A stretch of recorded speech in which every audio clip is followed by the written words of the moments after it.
2026, December 13, 2003. Ad-Dor, Iraq. A patch of farmland sits still under cold night air as two forces close in on a point that does not exist on any map. 9 months. 600 intelligence leads. Satellites sweep the Sunni Triangle. Signals are intercepted, phones are traced, names are extracted one by one. Every path ends in empty rooms and abandoned coordinates. The system expands. The target disappears inside it. Then a different map is drawn. No signals. No databases. Only bloodlines traced by hand across 17 layers of kinship. 2 weeks later, a distant relative of a distant relative walks them to a hole cut into ordinary soil. The man they are hunting is inside. 600 leads failed. One question worked. Records confirm April 9, 2003. Baghdad falls. The regime collapses in hours. The man at the center of it vanishes before the dust settles. From April to December, more than 600 intelligence leads are processed across multiple agencies. Former bodyguards. Ba'ath officials. Surrendered generals. Traders with indirect access. Each lead is interrogated, cross-referenced, escalated. Post-operation reviews show a consistent pattern. Every source points to someone else or to locations already abandoned weeks earlier. The ratio remains unchanged. 600 inputs. 0 confirmed results. Analysis later concludes the failure was structural. The target anticipated the method. He severed contact with every network that could be traced before the capital was taken. By October, the search narrows geographically but loses clarity. Tikrit and its surrounding villages sit under constant surveillance. Dry fields stretch for kilometers. Visibility runs uninterrupted across flat terrain broken only by irrigation lines and low mud structures. No electronic signatures stand out. No movement patterns hold. Inside a dim operations room, a young analyst begins again from nothing. No prior reports. No intercepted calls. Only names gathered from conversations with locals. Old wedding photographs. Handwritten family records. He traces lineage instead of rank. 17 layers deep. The paper grows dense with connections no system had logged. Outside, the environment offers nothing. No power grid to monitor. No water infrastructure to track. Villages breathe quietly. People move without devices. The analyst marks one name buried deep in the structure. 14th layer. No position. No assets. No prior mention. He stops writing. Silence. Holds. Colonel James Hickey commands 1st Brigade, 4th Infantry Division. Infantry, not mythology. His posture stays forward even when seated, elbows on the table, hands still. He listens more than he speaks. By November, 3 raids have returned nothing but dust and abandoned bedding. No adjustment in his tone. He has seen this pattern before. Targets that dissolve into their own absence. That night, near midnight, he stands over a sheet of paper spread across a table too small for it. 17 layers of names. No symbols. No ranks. Only bloodlines. He studies it without comment. Then he points once, not at the center, but deep near the edge. He does not ask why. He asks where to begin. The answer comes quietly. He nods. Decision made. No correction after that. For a moment, as the room empties, his hand rests on the edge of the paper longer than necessary. Just a second. Then it is gone. Across Baghdad, a senior CIA officer sits under fluorescent light that does not change with time. Files are stacked in ordered lines. Lead number 587 is in front of him. A former presidential guard general. High probability. The questioning runs 4 hours. Answers come measured, controlled, as if rehearsed long before capture. A location in Mosul is offered. It fits the pattern. It always fits the pattern. The officer writes it down. His pen moves steadily across the page. Later, confirmation returns. The site is empty. Has been for months. His hand stops mid-line. The pen does not fall. It remains there, suspended above paper, as if waiting for the system to correct itself. It does not. The larger system continues its method without deviation. 600 intelligence leads are processed through structured channels. Each one originates from the same layer of Saddam's former power structure. Military officers. Party officials. Inner circle facilitators. Every interrogation produces data that is internally consistent. Every location is actionable on paper. Surveillance assets are tasked. Satellites monitor movement across the Sunni Triangle with full coverage. Communications of known associates are intercepted, logged, analyzed. The machine functions as designed. Post-action records confirm the outcome remains unchanged. Targets arrive at empty compounds. Buildings show signs of prior use but no current presence. The timeline is always late. By days. By weeks. By months. The system is tracking connections that no longer exist. It is precise. It is thorough. It is wrong.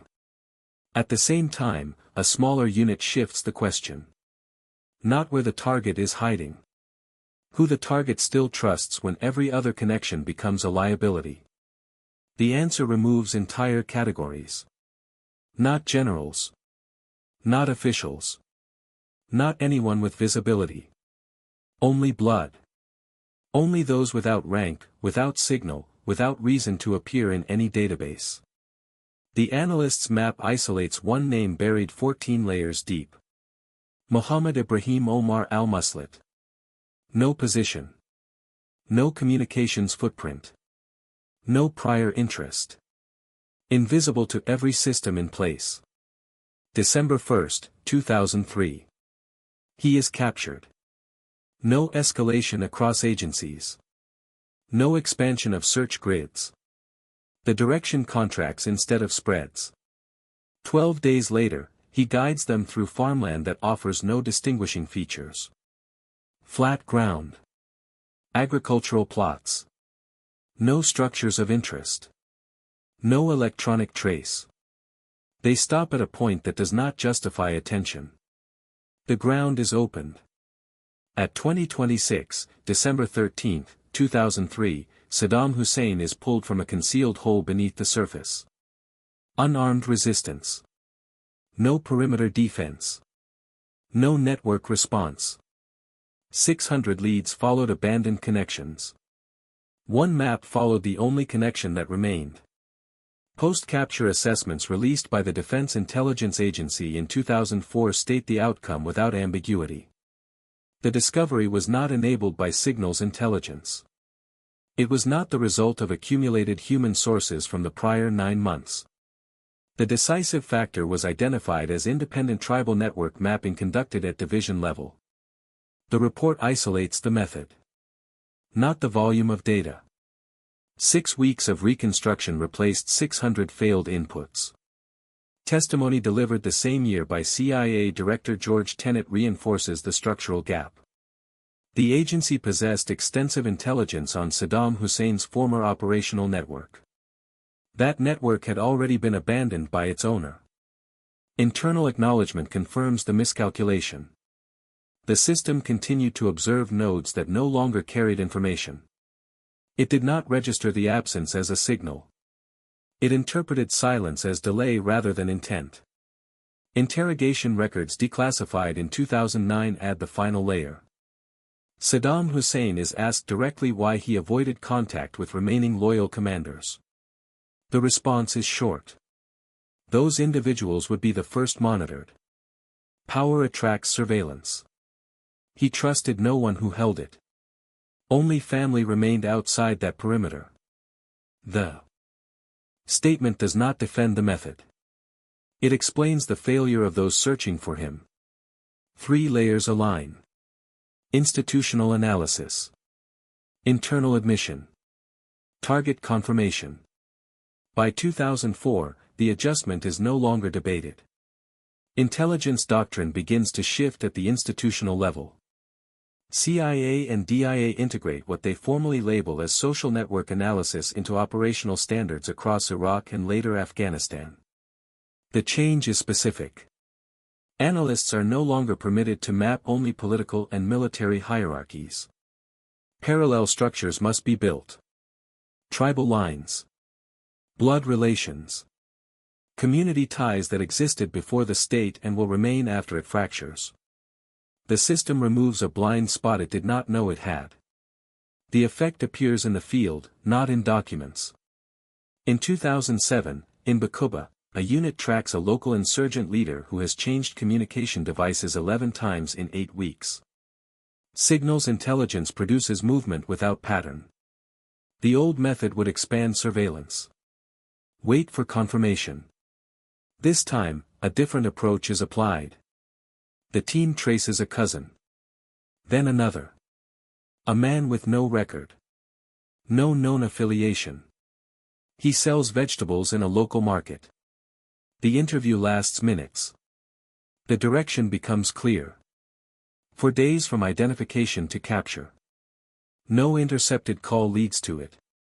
The decision is made before higher command cycles through approval. The window closes on the target before it can move. The pattern scales. Years later, in Abbottabad, the most wanted individual on the planet is not located through satellites or direct communication intercepts.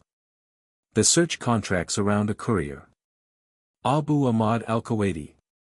Not the target. The last trusted link to the target. Movement is tracked through him, not around him. The structure repeats. The same principle applied at a higher level. The timeline compresses from uncertainty to precision. The system does not become smaller. It becomes faster where it matters. Decisions move downward. Time is cut out of the chain. The distance between question and action shortens until it fits inside a single operational window. Speed becomes doctrine. That hole in the ground, 2.5 meters deep, is no longer just a hiding place. It becomes a boundary line. On one side, 600 intelligence leads collapsing under their own structure. On the other, a single question cutting through it. The number does not change. The meaning does. Power networks fracture under pressure. They always have. Titles, ranks, authority, these dissolve when survival replaces control. But blood ties operate on a different timeline. They are built before power. They remain after it disappears. Every system eventually reaches the point where structure becomes weight. What survives beyond that point is not process. It is trust stripped to its oldest form. Billions can build surveillance that sees an entire country at once. But the one question that matters most is paid for differently. When the system above you can track everything except what truly matters, do you expand the system, or change the question? Tell us below.